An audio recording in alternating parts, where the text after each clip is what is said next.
আসসালামু আলাইকুম। আমি মোহাম্মদ এহসান।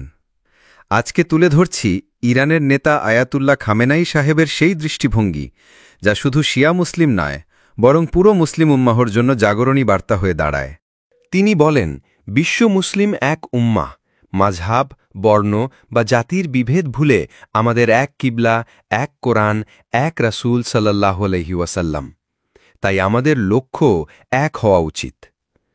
খামেনেই বিশ্বাস করেন, ইসলামের মূল আকিদা, তাওহিদ, রিসালাত ও আখিরাতে বিশ্বাস, এই তিনটি মূল ভিত্তি আমাদের ঐক্যের মূল স্তম্ভ। তিনি স্পষ্ট করে বলেন, আমাদের শত্রু আমেরিকা ও ইসরায়েল, যারা চায় মুসলিমদের ভাগ করে রাখতে। তারা চায় শিয়া সুন্নি দ্বন্দ্ব, যাতে আমরা একত্র হতে না পারি।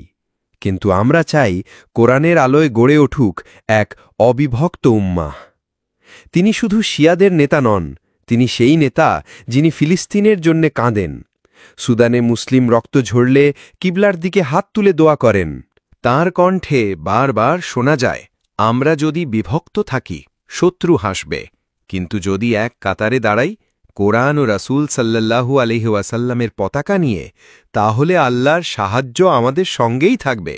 তিনি চান এমন একটি জাতি যারা ভিন্ন মতের মধ্যেও ভ্রাতৃত্বকে প্রাধান্য দেয়, বিভেদ নয়। তিনি বলেন, আমরা যদি এক হৃদয় হই, তাহলে উম্মার সম্মান কেউ কেড়ে নিতে পারবে না। ভিডিওটি ভালো লাগলে লাইক করুন, শেয়ার করুন এবং চ্যানেল সাবস্ক্রাইব করে ইসলামী বার্তাগুলো ছড়িয়ে দিন ইনশাআল্লাহ।